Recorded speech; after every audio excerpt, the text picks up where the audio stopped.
What's up, everyone? This video, I'll be breaking down this week's upcoming UFC card in France. We got Benoit Saint-Denis versus Renato Moicano in the main event. And then for the co-main, we have um William Gomez versus Joe Anderson Brito.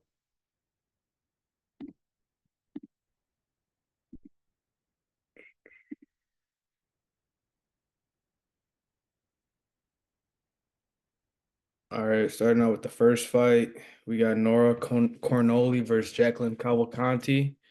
Cavalcanti just fought. I feel like it was literally a few weeks ago against Josiane Nunes, and then Cornell is coming off that pretty good knockout win over the English girl, Melissa Mullins. Um,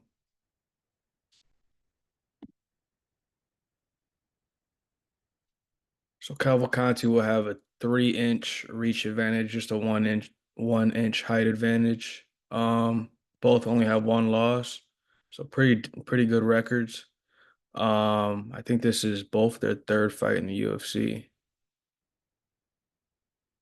Yeah, so both of their third fights in the UFC. Cornoli actually is 7 years older, so you would assume that Cornoli has more time training and experience in the gym. So um, this is a fight that should play out on the feet.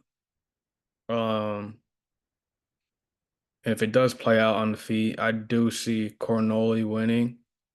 Um, because she has pretty decent striking.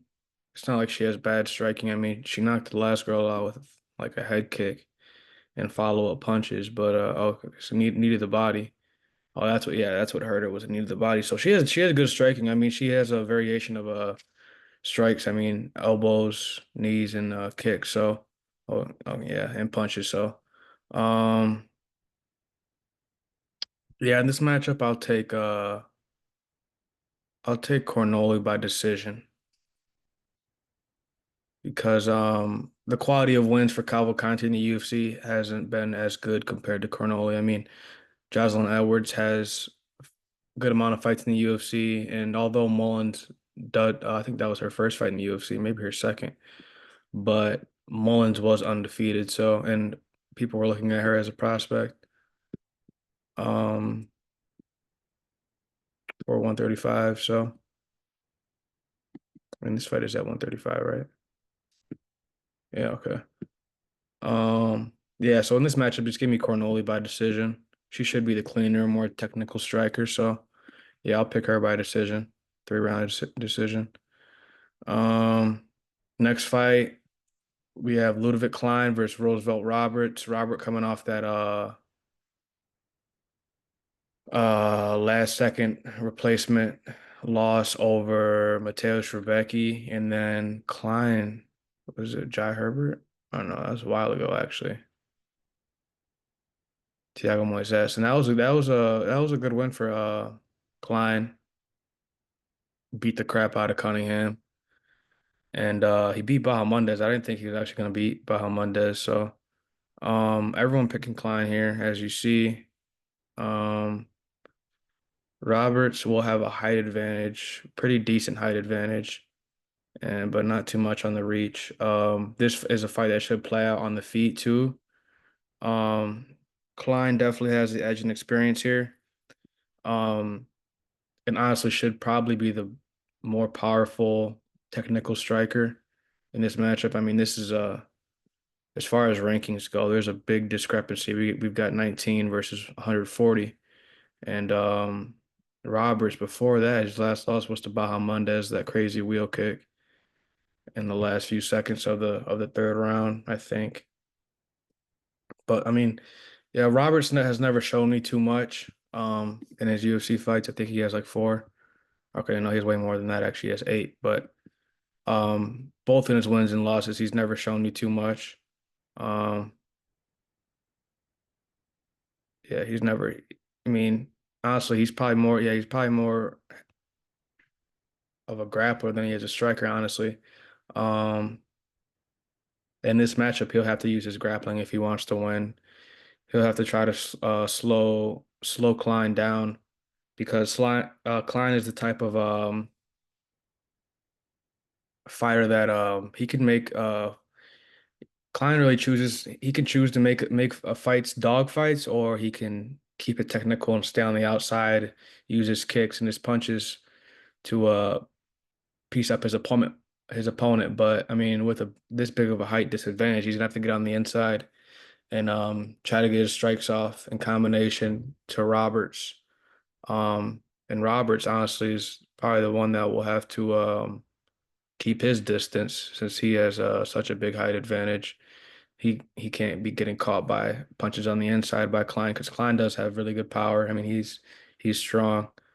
Um, but yeah, I'll take Klein in this matchup. Roberts just hasn't shown me enough ever in his UFC fights, honestly. Um, yeah, so I'll take Klein here. And Klein's been on a little run, honestly. He's forgot who he lost to before. Oh, Landwehr and Trezano. Who tries. I mean, Landwehr isn't that bad of a loss, but Trezano kind of is, if you ask me. But other than that, I mean, he's been on a what one, two, it's five fight win streak, if not including the draw with Jai Herbert. So um, yeah, he may not be like a total finish. I mean, he's got fights won by finish, but I can see this fight probably going to decision. But I also could see Klein getting a finish by knockout, honestly. Um, yeah. So give me Klein by knockout or decision.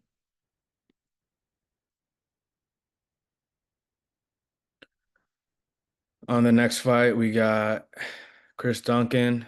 He's coming off a loss to Manuel Torres, who's a really good prospect, if you ask me. He's facing Bolaji Oki, who had his first fight in the UFC against Timmy Kwamba. Um, Oki, he's a good prospect to be looking at for lightweights. Um, he's definitely if he's gonna win this fight, he's gonna be getting winning this fight on the feet. Um, this should is a fight that should play out on the feet, honestly. Striker versus striker. And Oki should be the more polished striker. Um, Duncan, I've seen his Dana White Contender Series fight and all of his UFC fights, and he gets hit with a lot of punches. Um,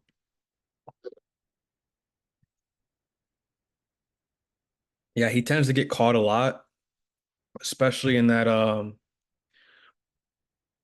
last fight with Manuel Torres. He got caught and then he got taken down and submitted. But I mean, I remember I was watching that Charlie Campbell fight on Dana White's Contender Series, and um, Duncan almost got like put out multiple times. Like almost got knocked out multiple times. Honestly, I feel like the ref could have stopped the fight, but um, Duncan ended up getting the win in that fight, and then a split, two decision wins, and yeah, that's been really it for Duncan.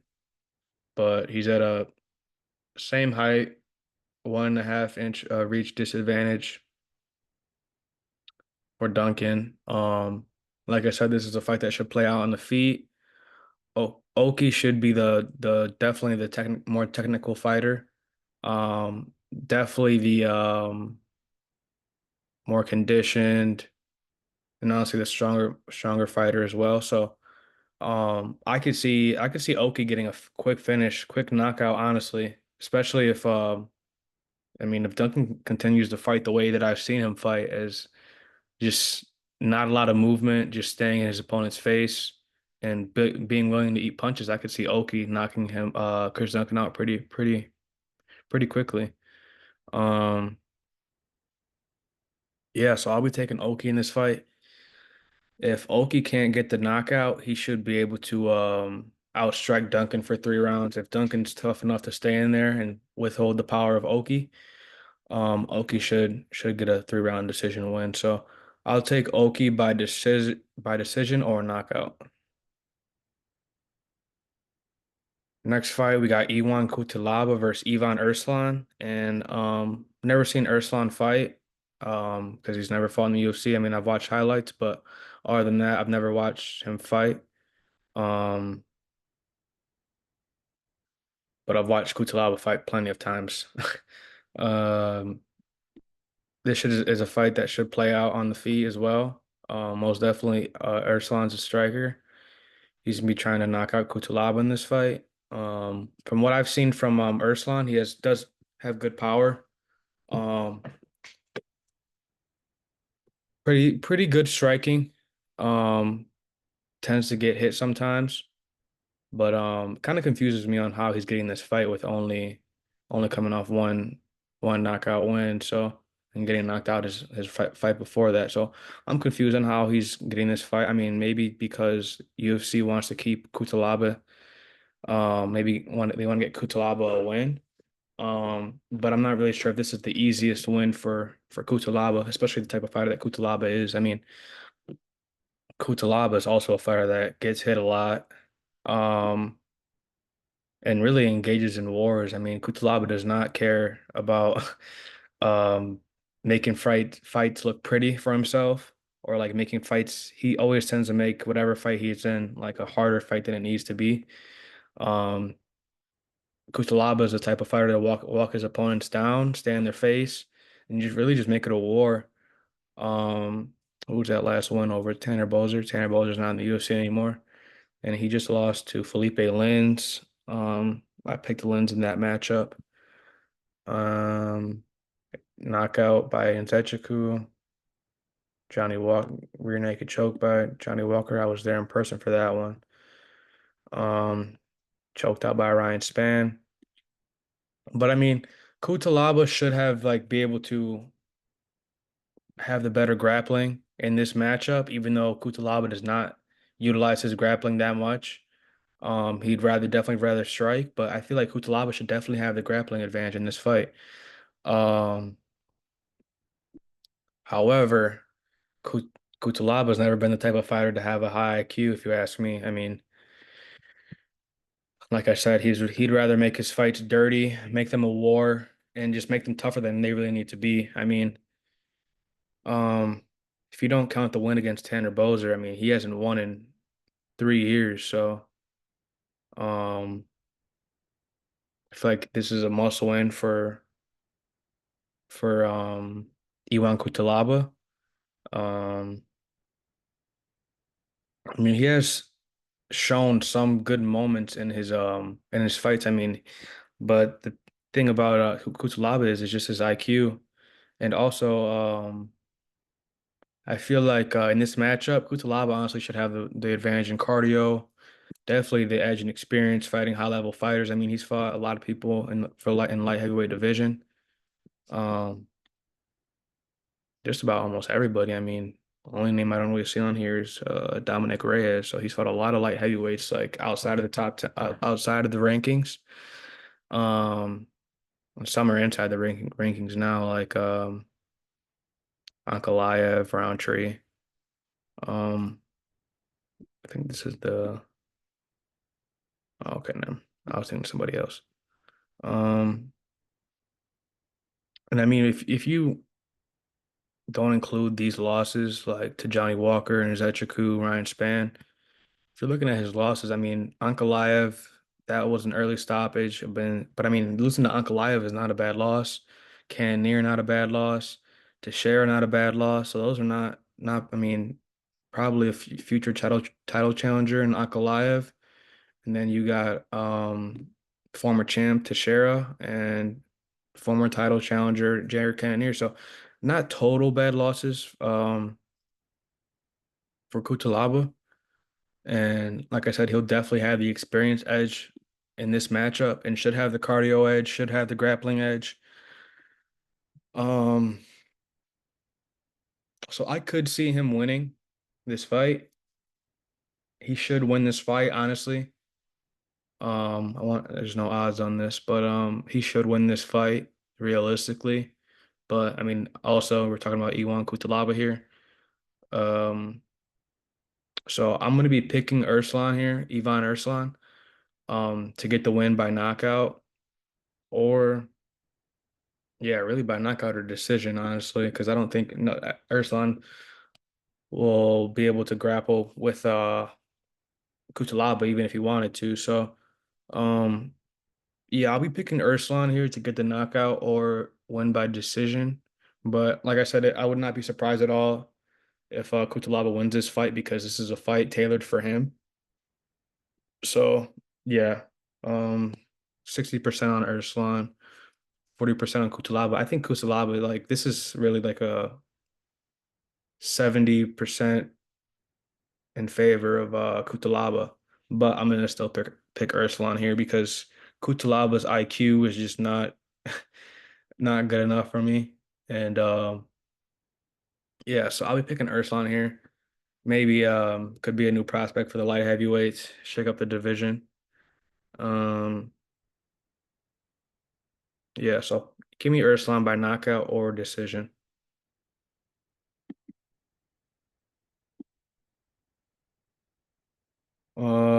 Next fight we got Omar Sy versus Dawoon Jung. Right off the bat, I mean, I'm gonna be picking Sai here. He's a pretty good prospect for light heavyweights. He got his first win over Tuko Tokos, who was a last minute replacement, but I mean, still a good win. In this matchup, he'll have pretty decent reach advantage and same height. But Dawoon Jung is on a three fight skid. I mean, losing to Olberg, not a bad loss, but I mean, you should not be getting submitted by all. If you get submitted by Olberg, I mean, that just shows that you really have no ground game at all. Um, and Devin Clark, not the best loss. And Jacoby, I guess that Jacoby at that time was not a bad loss, but I mean, Dawoon Jung doesn't have that many good wins, if any, in the UFC. Um, yeah, I don't think any of these guys are in the UFC anymore. Besides, I know Nzechukwu is, but William Knight definitely not. Alvey definitely not, and I don't know if Mike Rodriguez is or not. Kairos Ibrahimov definitely not. So, um, I don't think there's any. I guess he has one win over a current UFC fighter, but that's it. Um, Dawoon Jung, obviously, if he's gonna win this fight, it's gonna be by striking. I think even though he's a striker, Sai will definitely I think he'll have the advantage on the feet too. But I mean, I the way I see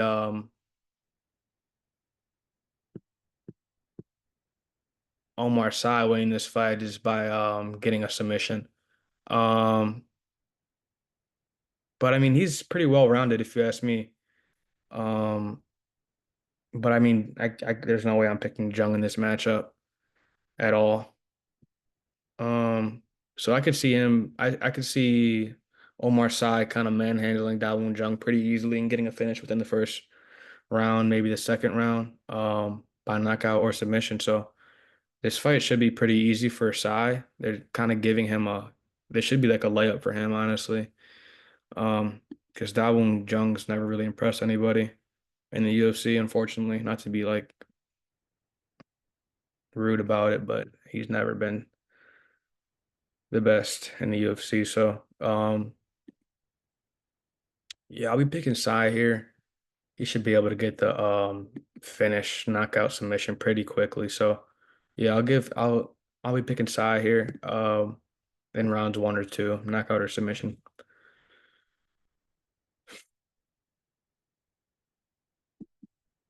Next fight, we got Daniel Perez versus Victor Altamirano. Altamirano coming off that loss to who was that? Felipe Santos? Dos Santos, yeah. And then who did Perez just lose to? This I think he only had one fight in the UFC, right? Yeah, okay. So he lost to Jafel Filio. Not a bad loss. Was I think Filio? Oh yeah. Filio's a really good grappler. Um, but this is a fight that should be played out probably on the feet.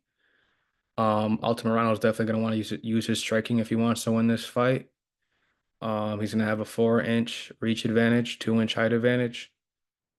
Um, and he'll definitely have the more experience fighting high level fighters. I mean, he has this is what his fourth or fifth fight in the UFC. Yeah, it's fifth fight. 2-3. Not too good of a record in the UFC, but I mean he was 9-0 in LFA, which is good. Um, if Ultimate Ronaldo wants to win this fight, he's gonna have to keep it standing. Clearly. Honestly, should have the striking advantage here. If Perez wants to win this fight, he's gonna have to mix it up, use his striking and his grappling, be take trying to take Altamirano down and mixing in his strikes as well. Um, so 4-inch reach advantage for Altamirano. Everyone picking Altamirano here, which I kind of see why. I mean, he should be the better fighter, but I mean, we've only seen Perez one time in the UFC, and he hasn't really fought. Honestly, hasn't fought the best fighters with records, best recorded fighters. Um, I mean, we got like 11-8 here, 6-9, 14-12, 7-9, 10-9-1. So really not that good of wins. And his losses, I mean, Carlos Hernandez, who's in the UFC now, and Felford was definitely not a bad loss. But I feel like Perez is lacking in a lot of places, and he has to a lot. Even though he's 35, I feel like at 35, you should be extremely well-rounded everywhere at that age. Like you should be ready to break in to the top 15, and I don't think he is at all. Um, However, Altamirano coming off two fight skid. Most people would say that he should have won or did win that last fight against Dos Santos. And Elliott's not a bad loss. I mean, Tim Elliott's I don't want to say cream of the crop, one of the best flyweights, but at the same time, Tim Elliott is a veteran. He's fought almost everybody in the flyweight division, and he has tons of experience. So not a bad loss to Tim Elliott and Hernandez. They have a common opponent in Hernandez. I think they both lost by split decision, actually, didn't they? Yeah, but one was on the Contender Series. So, um, I mean, I don't see Altamirano getting finished in this fight, really. If anyone's getting finished, I could see Perez getting finished. Um, yeah, if Altamirano is going to win this fight, it's going to be by pushing the pace and um making it just like a striking battle for Perez, keeping Perez on the back foot. Um, so the most logical pick here is definitely Altamirano being the more seasoned fighter, fighting experienced fighters. 4-inch reach advantage, better striking in this matchup. That's the logical pick here. But I mean, two fight skid. Altamirano should definitely win this fight. But at the same time, Altamirano has never been like extremely good anywhere. It's not like he's Pantoja, who's a great grappler, or it's not like he's Manel Kape, who's an extremely good striker. Um, he's just he's a decent striker and he can hold his own on the ground. So I see why most people are picking Altamirano, but I'll switch it up. I'll go Perez here, really for no reason at all. But Altamirano should win this fight, especially if he wants to stay in the UFC, because three fight skid, he might be out of there soon. So, um, if you're gonna pick anybody in this fight, you should be picking Altamirano, but I'll pick Perez. Next fight we got Eileen Perez versus Daria Jelnikova. Um, at 135. Everyone going Perez here. Um, she's gonna be the shorter fighter here. Who did Jelnikova? I think that's the Melissa Mullins outside the UFC. Yeah. Um, Jelnikova got her first win. took the undefeated record of Montserrat Rendon, who's not extremely good. Um, she trains out of MMA Factory, I think with definitely Strogan trains there. I think Gomez trains there too. Yep. Okay, Amavov as well. Baki trains there. Alan Baudot, former UFC fighter. So she has good training partners. The GOAT shed, I think Colby trains there. Jillian Robertson, Francisco Prado.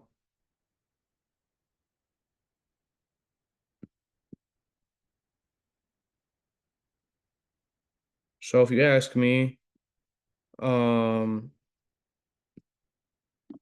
Zelniakova definitely has the better training partners coming out of a better gym. However, um, this matchup is I would consider Perez definitely more of a grappler. She's been her key to victory is by using her wrestling, honestly. And we've seen her just be able to control people and dominate them on the ground. They call her like Eileen Nurmagomedov. So however, Zelniakova, her key to winning this fight will definitely be striking. She should be the more sharper striker in this matchup. Um,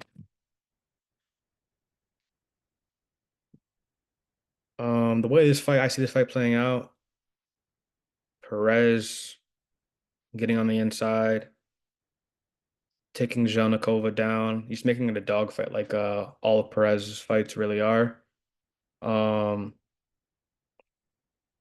that's how I see this fight playing out. I see Perez just getting another win by decision by using her grappling. Um, if Zhelnikova wants to win, she's gonna have to definitely use her striking, keep stay on the outside, not let Perez get too close because Perez will definitely want to use her grappling. So yeah, Zhelnikova's key to victory is keeping on the feet, keeping her range and distance from Perez, because Perez definitely want to get on the insides, being the shorter fighter. So, but I mean, however, I'll still take Perez here by decision. She should have like a pretty good advantage on the ground. So yeah, I'll be picking her by decision.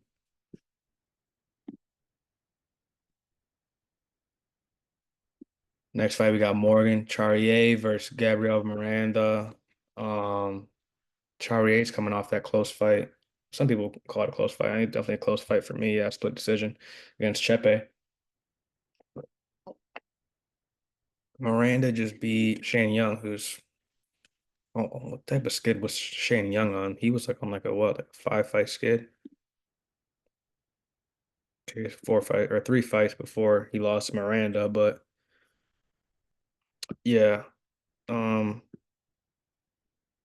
I wouldn't say Miranda has good quality wins at all. I mean, this is only his second fight in the UFC, but I think it's also Charrier's only second fight in the UFC as well. Yeah, only Charrier's second fight as well. However, I do think Charrier is way better than Miranda. Um, Obviously, if Miranda wants to win this fight, he's gonna have to utilize his grappling, try to take Morgan Charrier down and find a submission. However, I don't think he'll be able to do that at all with Charrier. I mean, as we saw in Charrier's last fight against Chepe, Chepe is a pretty well-rounded fighter, but Chepe definitely likes to utilize his wrestling and go for takedowns, shoot a lot, keep it on the fence, control on the fence, control on the ground. And I feel like Charrier did a really good job on defending the grappling exchanges from Chepe. And I feel like he should have won that fight honestly against Chepe, but I'm not a judge. So, but I feel like the experience that he got from that Chepe fight with the grappling, he should be able to negate every grappling exchange with Miranda. Because I don't think Miranda should be as strong as Chepe. And I mean does have the 2 inch reach advantage and 3 inch height advantage. So, but he's 34 years old, coming into the UFC kind of late, if you ask me. Um, so I'll definitely be picking Charrier here. Charrier's key to victory is keeping it on the feet, staying at distance, um, being the technical fighter that he is. I mean, is good, man. He knows how to use his kicks well. And if he does get caught in the fence, he's good with the knees and elbows and different strikes like that. So if Miranda is able to get Charrier and grappling exchanges on the fence, I feel like Charrier should be able to get out of them. And Charrier should be able to find a finish here, honestly, by knockout. If Miranda, especially if Miranda overextends himself in exchanges, and Charrier should be able to catch him and honestly get a knockout pretty quick within the first or second round. Um, so I'll definitely be picking Charrier here, by knockout. Honestly, I don't really see this fight going the distance, so I'll be picking Charrier by knockout rounds one or two.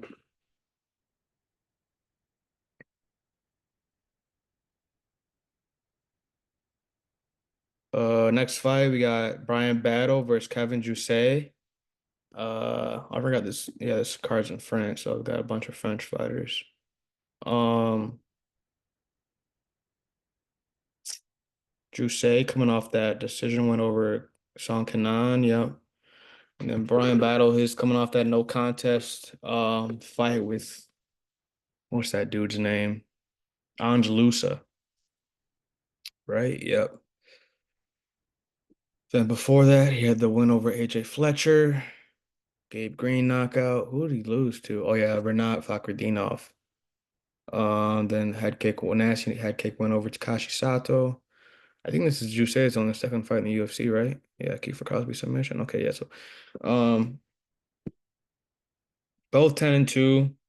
Um, 1 inch height advantage for Jousset. However, he's at a two-reach disadvantage to Brian Battle. Um, I would definitely say that Battle has, even though they have the same record, Battle should have the edge and experience. I mean, fighting in the UFC, like what? This is his fifth fight, sixth fight. So, and he did look really good in that fight against Angelusa before they I feel like Angelusa honestly kind of quit. He quit in that fight. I mean, he did get poked in the eye, but I mean, he was getting kind of beat up. He was getting beat up. And I feel like that's why he saw a way out and he took it, honestly. And it's not like he's has a loss on his record after that fight. It's a no contest. So that was probably the best case scenario for Angelusa. He was getting beat up in the fight, but he doesn't have a loss on his record. So that was the best case scenario for Angelusa. However, like I was saying, Brian Battle looked pretty good. He was looking good in that fight. And he's looked good in his last three fights. I mean, he didn't look that bad against Fakhretdinov. He just got controlled in the grappling.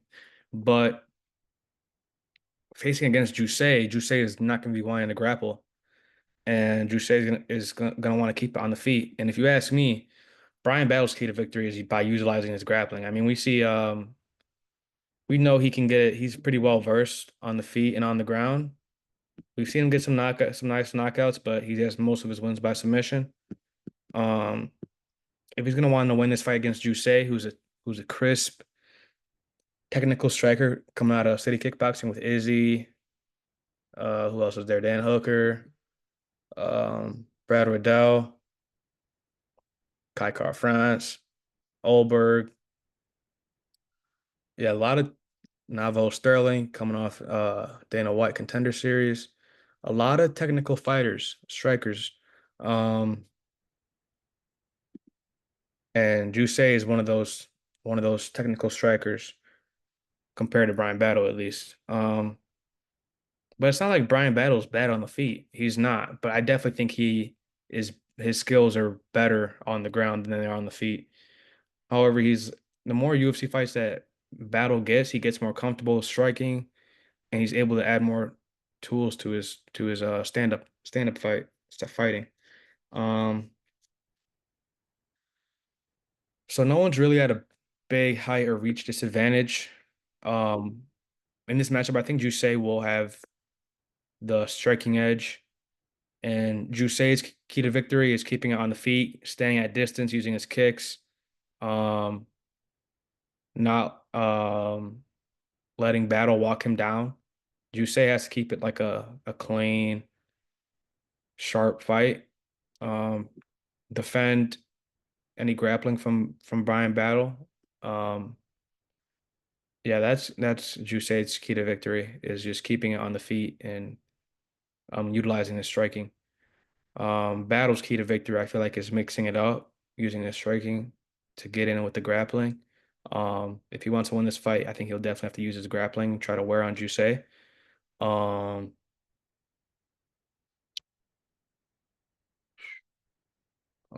this is a pretty well-matched fight, honestly. I feel like Jusei definitely has the advantage on the feet, however, but Battle has the advantage with the grappling. Um, but I mean, this is two well-matched fighters here. Um, most people picking Brian Battle, and it's probably because they've seen him fight more times in the UFC, and he has more better aging wins than he has better aging wins than Jusei. But um, I think Jusei should be the cleaner striker here in this matchup, and I see this as a fight that's going to be playing out on the feet. So I'll be picking Jusei, the Frenchman right here, but I don't really see Jusei getting a finish, honestly, at all. I mean, if this fight does end up in a finish, honestly, I could see Brian Battle getting the submission. Um, I don't really see anybody getting knocked out. Two guys that have pretty decent, good cardio, good chins. Um, so I don't see anyone getting knocked out. But if someone does get finished, it probably is Jusei by getting submitted. But I mean, Jusei should be able to. I feel like he should be able to hold off the grappling from Brian Battle. Um, this is a kind of a tricky fight, but I am going to be picking Jusei here. Um, yeah, give me Jusei by decision. By decision.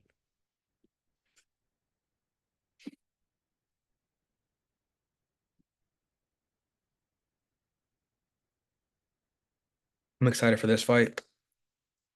We got Nasruddin Imavov versus Brandon Allen. Um, number 6 versus number 8.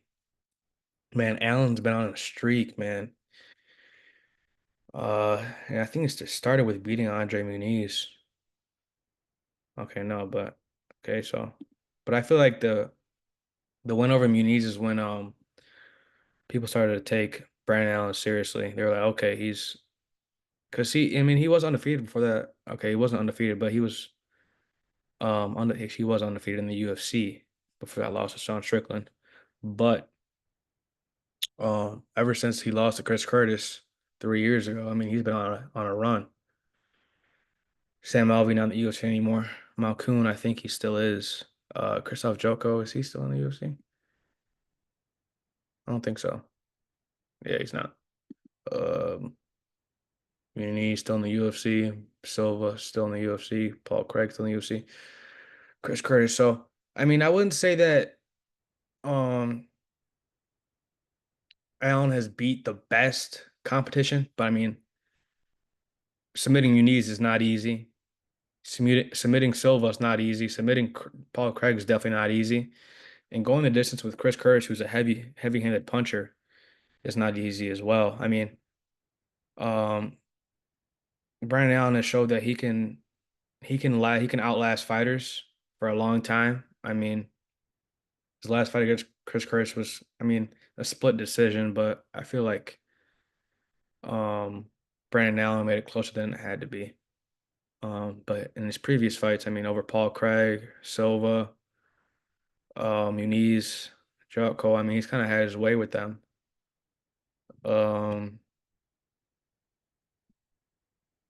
in this fight against Imavov, the way that Allen wins, I don't think he beats Imavov on the feet at all. I think Imavov definitely has the striking advantage in this fight. However, I feel like Allen definitely has the grappling advantage in this fight. What it comes down to is if Imavov, he's a French Dagestani, so he's a French Russian, so he has shown the ability that he can grapple, but he's definitely the fighter that wants to get it done on the feet. Um, Some people would call that an early stoppage against Cannonier.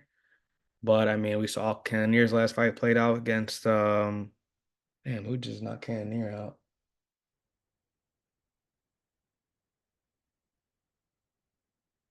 Damn, who was that? Oh, Kyle Bahayo. Um, and then Amavov beating Dolidze, no contest with Chris Curtis, beating Joaquin Buckley. That was a good win for him. Beating Edmund Shabazian, who hasn't really, after Shabazian took his first loss, he hasn't been the same. Ian Heinisch no longer in the UFC. Phil Hall's no longer in the UFC. Jordan Williams no longer in the UFC. So, um, not that many good wins for Imavov compared to Allen, if you ask me. Um, like I said, Imavov is a fighter that sh has shown that he can grapple. He has pretty decent takedown defense, a good takedown defense. However, he's not going to be the one like shooting for takedowns and trying to really clinch up like Brandon Allen will be. Um, Brandon Allen definitely his key to victory is trying to take Imavov down, get him to the ground, wear him out. Um, not letting Imavov get his strikes off.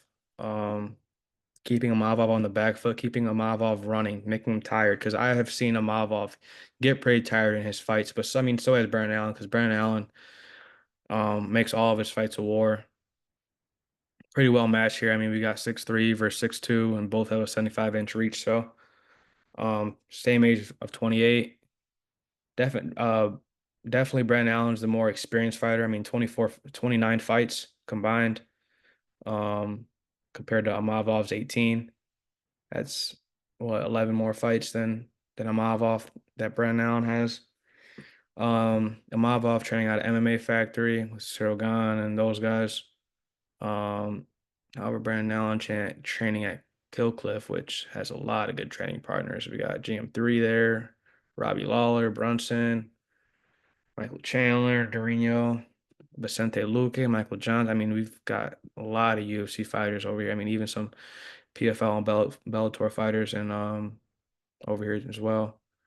But a lot of like high level fighters over here. I mean, these are all cream of the crop that have fought in the UFC or some other high level promotion.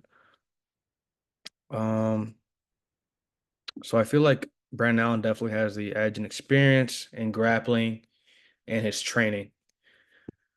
However, Amavov is will definitely have the edge in striking here. Amavov is a really clean striker, technical, uses great use of his elbows, of his knees, um, great knowledge of range, of distance, of timing. He has great speed too. But one of Amavov's problems is kind of his cardio. I mean, I've seen him get tired, get controlled a little bit. So that's what worries me against Brandon Allen. Also, Brandon Allen hasn't lost in like what, 4 years, 3 years? Yeah, 3 years. Um, but I mean also, Mavo hasn't lost in a while as well.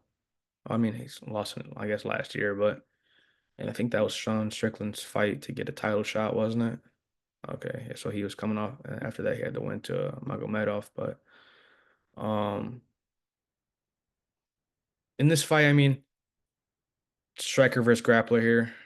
And Mavov being the striker, Brandon Allen the grappler.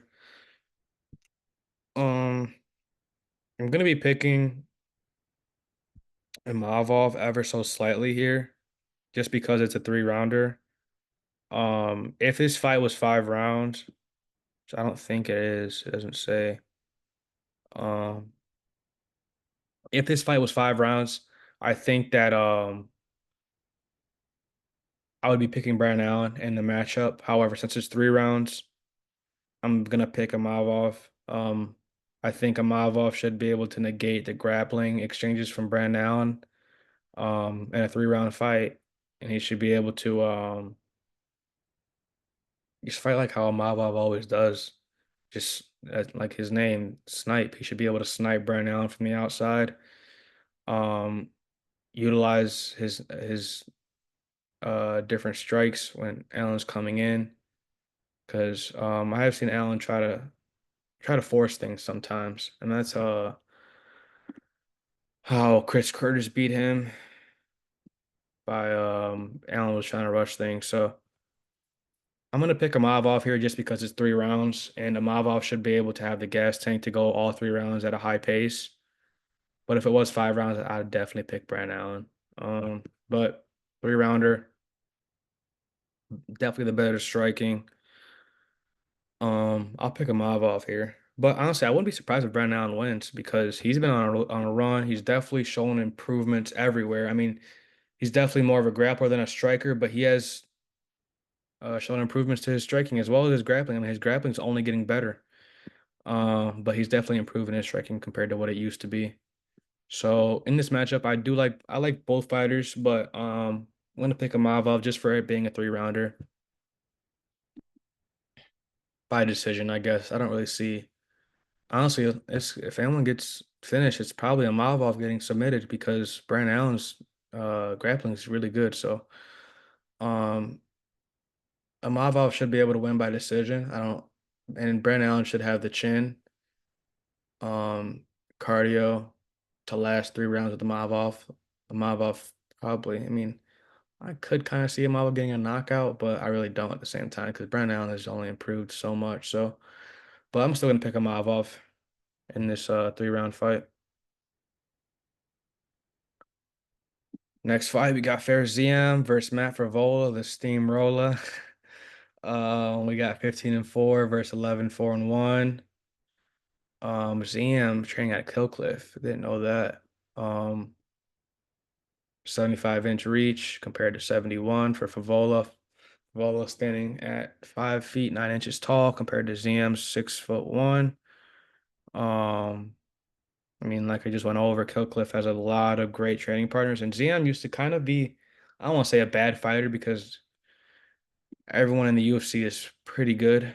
Um, that's why they're in the UFC. But I never thought used to think too highly of Fairziam. I mean, losing his first fight to Don Mage, who's not in the UFC anymore, and Malarkey, who's been getting absolutely wiped in his last few fights, and Luigi Vendramini, who's not um in the UFC anymore. And I mean, going to a split with Claudio Puelles, I mean, not that's not really a good visual. Um, but Ziem has showed that he's well-rounded and he's only improving. I mean, 6 wins by decision, 5 by submission, 4 by knockout. So he has definitely been improving. 7 years younger than Matt Frevola. However, Frevola's probably fought the better fighters, if you ask me. I know he just lost to Benoit Saint-Denis, the crazy head kick knockout. And Drew Dober has always been pretty good for the lightweights. Vitamin Azatar took his undefeated record. Genaro Valdez took his undefeated record, but Valdez I never rated it too highly either. Um, both lost to Terrence McKinney. Um, but I mean, being able to last all 3 rounds with Arman Tsarukyan, I mean, I know that's not the Arman that it is today, but being able to last 3 rounds with Arman definitely speaks to how tough Matt Frevola is. And he's able to get it done anywhere as well. I mean, 4 first round TKOs, 3 submissions, 4 decisions. So Frevola, both this is a two fighters that can get it done everywhere. If they needed to get a knockout, they can. Submission, they can. And if they need to go all 3 rounds, they can. Um, However, in this matchup, I'm gonna be picking Ziam here. I feel like Ziam, um,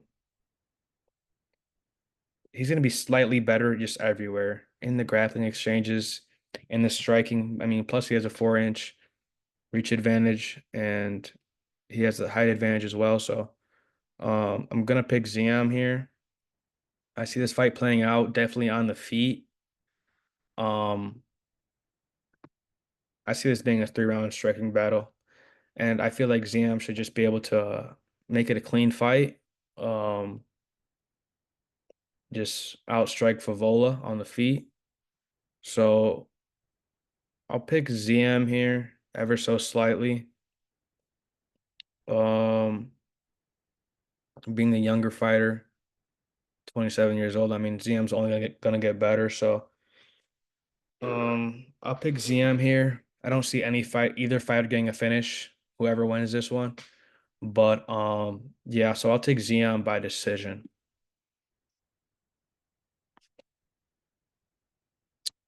Then we got the co-main. We got William Gomez versus Joanderson Brito, and Brito is one of my favorite fighters to watch, man. He's so exciting to watch. He brings it in all of his fights. Um, I would definitely say he's more of a striker, but he can definitely. I mean, we've seen him get wins over in by submission. He's good. He's really well versed everywhere. He's got seven by knockout, four by submission. Um, he has a funny build, man. Like he's jacked and shredded, but he's kind of short. For I don't want to say short for featherweights because not all featherweights are extremely tall, but he just has a crazy build. Kind of reminds me of John Silva, the other Brazilian. Um, and in most of Brito's fights, he is at a reach, usually a reach and height disadvantage. I mean, I think he was against Jack Shore. Um, okay, he had the reach advantage on Shore actually, but I mean, who was that? He fought JSPs when he fought. But I mean, only loss coming to Bill Algeo, and I feel like a lot of fighters, especially I've seen like a lot of good fighters in the UFC that end up being great fighters. They only have usually one loss in the UFC, and that's because it's their first fight and a big adjustment going into their first fight in the UFC. So, um, I feel like if he fought Bill Algeo again, he'd absolutely destroy Bill Algeo. Um, he had a quick knockout over Andre Fili, and I think he was a big underdog in that fight. He was like a plus 200. Yeah, plus 200. Excuse me. Then he beat Lucas Alexander, the other Brazilian. Well, I don't think it's in the UFC anymore. Maybe he is, but I haven't seen him fight in a minute. And he knocked out Weston Wilson pretty quick. And we saw his fight against JSP. Jonathan Pierce was utilizing his grappling, trying to wear Brito down, take him down, make him tired. But I mean, he paid the price. Brito ended up finding that ninja choke, just making JSP tap. And his most recent win, a weird fight over with Jack Shore. I think that was in Brazil, no? Yeah, that was in Brazil.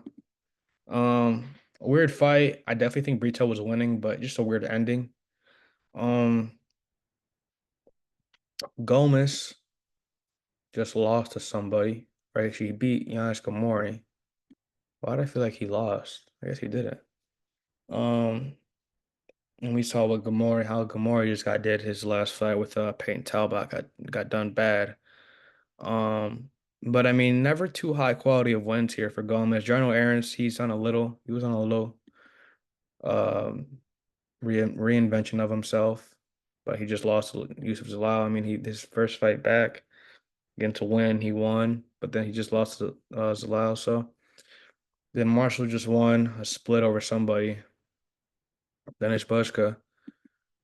Before that, he was on a two-fight skid. So I mean, one fight skid, excuse me. I mean, no, he was on a two-fight skid, but he was undefeated before fighting Gomez. Um, this is a fight that should be played out on the feet. However, I feel like Brito has definitely the advantage everywhere. Strength, um, grappling, striking. Yeah, I mean Brito's. I'm really high on Brito. I think that he could be fighting for a title, especially if he stays on the run that he's on right now. He'll finish. I mean, he's been getting finishes like crazy. I don't think he's gone to decision head, or his only decision was that loss to Bill Algeo. And I mean, we saw in his fight against Diego Lopez in the Contender Series. I mean, Brito has good wins. I mean, Lopez, Chepe is a good win, even though it wasn't in the UFC. That's a good win. And Feely's been around for forever. And to knock him out the way he did, I mean, made it look easy. Um, JSP, has been in the UFC for a little while. Jack Shore I mean, he was a prospect before losing his undefeated streak to Ricky Simone, but it's not like Jack Shore is a terrible fighter. So I mean, I definitely think that Brito has the better wins in his resume. And like I said, he should have the advantage pretty much everywhere. Definitely on the ground and definitely on the striking and the power and his strength and power too. I see this being like a tough fight for Gomez, a really tough fight for Gomez. Um, I don't really see Gomez winning anyway. Like obviously Gomez is definitely more of a striker than he is a grappler, but I feel like Gomez has is everything plays into the favor of Brito. I mean, Gomez has no advantages here. He's at a disadvantage almost everywhere, if you ask me. Besides, I guess besides the height. But I mean, I've seen Brito fight and he has no problem getting on the inside. I mean, making all of his fights a dogfight. He has no problem getting hit to give a punch back, and that's why he's so successful. I mean, Brito's not afraid at all to step in the fire, and I feel like Gomez is a fighter that wants to keep his fights very clean and very technical. However, Brito doesn't have a problem with just making it a war, not a war, but a dogfight. Like he doesn't mind taking a punch to give one. So I don't think Gomez will have the strength advantage at all in this fight. I see this as a fight being played out on the feet. I don't think Gomez has been finished, has he? Okay, he's gotten submitted once, but not in the UFC. Um, I could see Brito knocking out Gomez. I mean, I think Brito just has crazy strength. Um, and like I said, he'll definitely have the advantage here, striking and grappling. So yeah, give me Brito here by knockout rounds one, two, or three. I don't know what round, but I think I could see Brito getting a knockout here. So that's my pick for sure. And honestly, probably one of like the locks, you could say. I don't really see Brito losing for a long, long time. Until he gets like a bad, like maybe a close matchup, I don't see him losing for a while.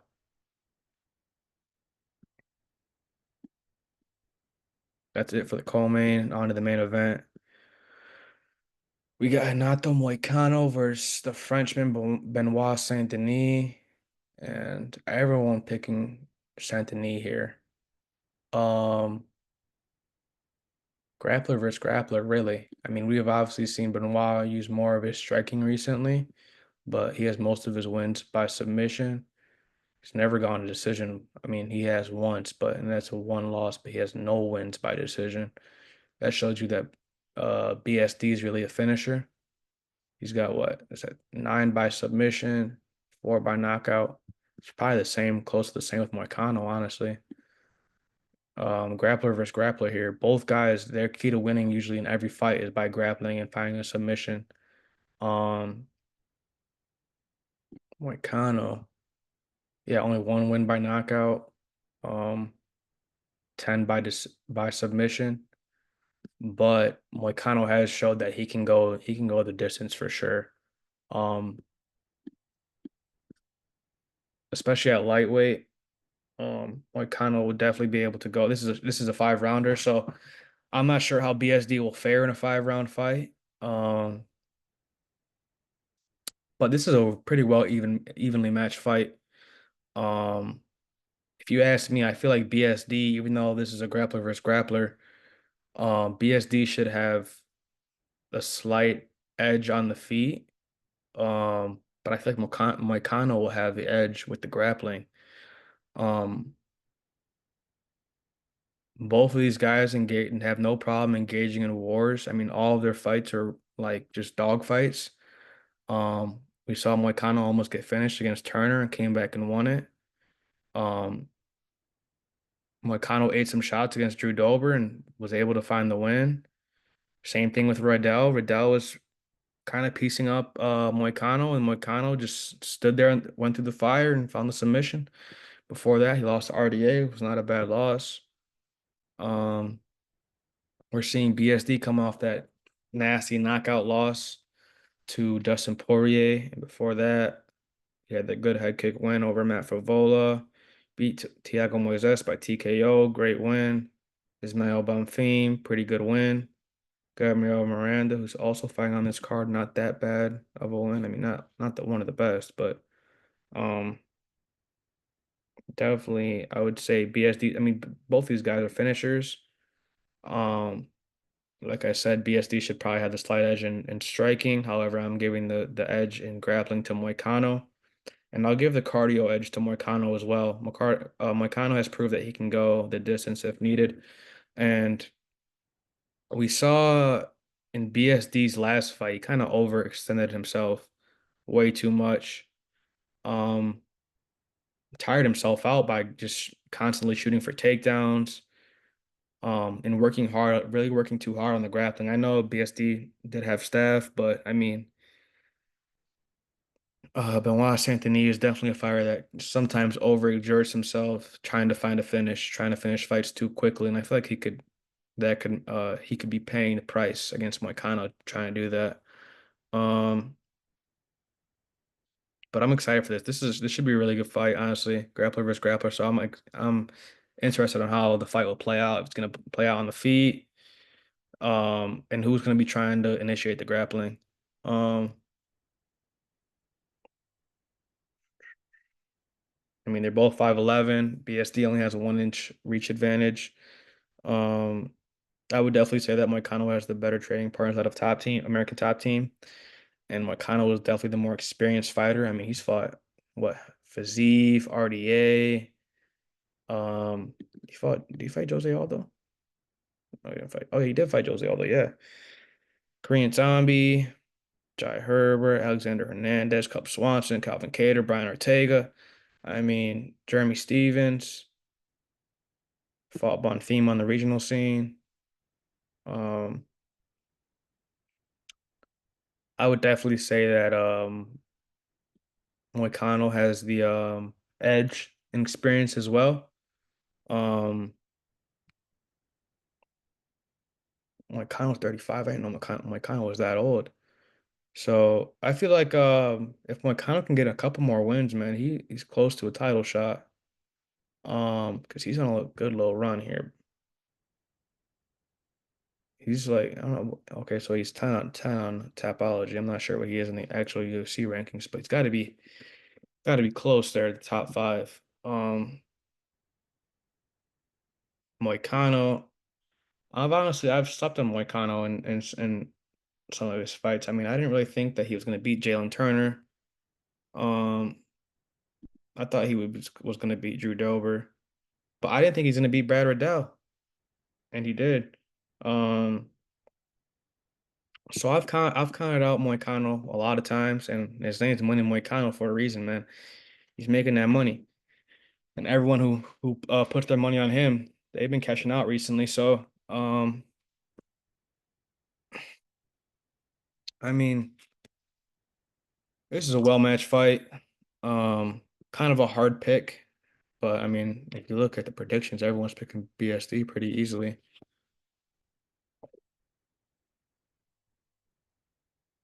I'm gonna stop sleeping on Moicano. I'm gonna pick Moicano for this fight. Since it's a 5 rounder, I could see BSD catching Moicano on the feet, like Moicano he's been getting caught, and he gets tagged in almost all of his fights. Um, but that's the thing about Moicano, he never quits on himself. Like never ever quits. And he's willing to walk through the fire to get a win. Like he's willing to do whatever it takes to win.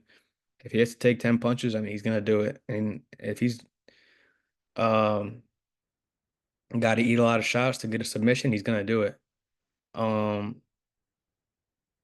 so yeah, like I said, I'm gonna stop sleeping on Moicano. I'm gonna pick Moicano here, probably by decision. Honestly, I could just see him outlasting Benoit Saint-Denis, maybe getting a submission. Honestly, because I feel like Moicano, even though BSD is a grappler, I think Moicano has, I mean, Moicano's just a really good grappler, man. He really is. Um, so I could see if Benoit Saint-Denis gets tired in like rounds 3, 4, I could see Moicano outlasting BSD and getting a submission. And if BSD is tough enough to go 5 rounds, I could see Moicano winning a decision. So um yeah, the pick here is Renato Moicano. Gave me him by submission or decision.